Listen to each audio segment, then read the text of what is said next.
¿Qué es una emoción?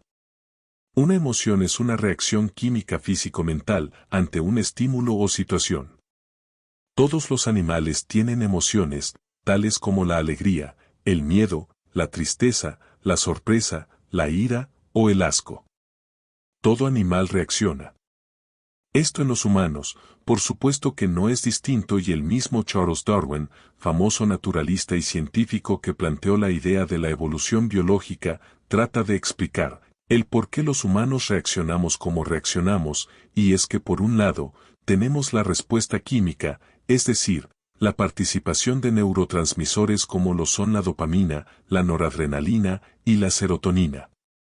La dopamina influye en nuestro estado de ánimo, creando sensaciones de placer, motivación y satisfacción, asociándolas con experiencias agradables. La noradrenalina influye en las emociones, aumentando el estado de alerta, la atención y la respuesta al estrés, lo que genera sentimientos de excitación y agitación. De esa manera afecta el estado de ánimo.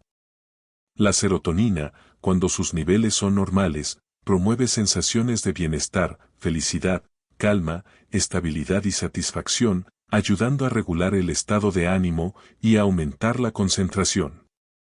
Según Darwin, los humanos reaccionamos de una forma determinada, porque las emociones y sus expresiones son el resultado de un proceso evolutivo, que les ha conferido un valor adaptativo para la supervivencia y la comunicación.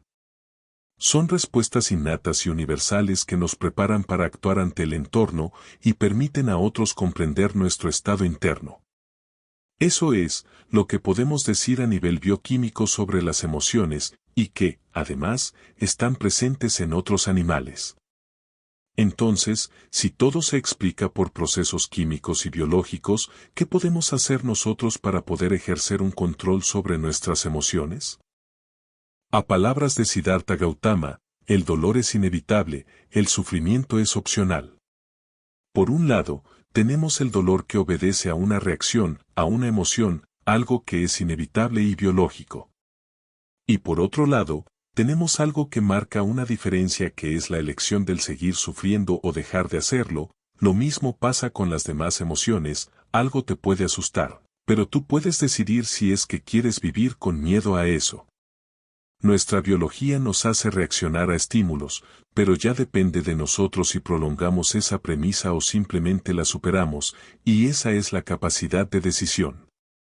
Tenemos que aprender la diferencia entre emoción y sentimiento. El sentimiento procede de las emociones. Si bien, ante un estímulo externo existe una respuesta bioquímica, hay también una responsabilidad que nos corresponde gestionar. Por lo regular, ante una emoción desbordante solemos actuar con base a modelos que se encuentran en el día a día de cada individuo, modelos que se encuentran en gente que admiramos, narrativas impuestas, experiencias propias, culturales o populares, ya sean libros, películas, series e incluso la misma música.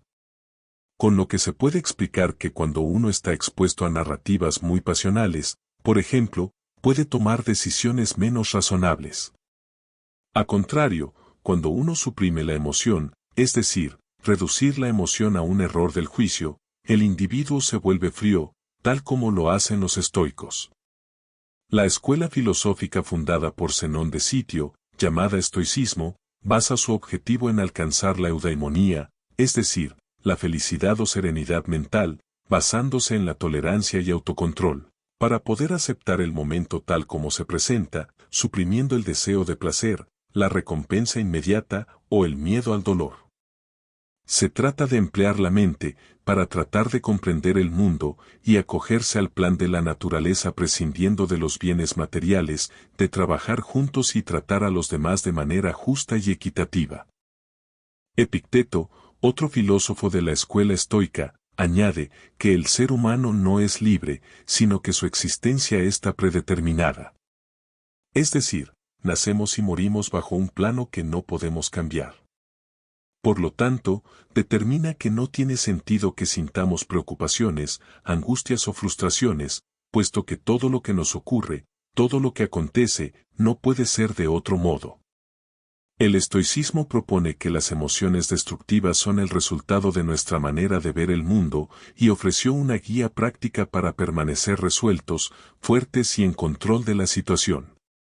Los estoicos también tenían una visión particular con respecto a las emociones, llamadas pasiones, que se dividen en tres categorías: emociones buenas, malas e indiferentes. Los estoicos proponían que debemos concentrarnos en las emociones malas o poco saludables, aprendiendo a lidiar con ellas. Pero los estoicos, aunque son rigurosos, pecan de cierta mutilación ontológica, y es que al negar el valor epistemológico de la emoción se pierde la posibilidad de comprenderla realmente como reveladora de sentido. Los humanos sentimos, podemos sentir tristeza, pero esa tristeza quiere decir que estamos hechos para sentir también la felicidad. Baruch Spinoza, reconocido filósofo neerlandés, habla de las emociones como una fuerza ontológica. Spinoza usa el término conatus, el cual designa el esfuerzo fundamental de cada cosa por perseverar en su ser, y en el caso humano, ese conatus consciente se llama deseo.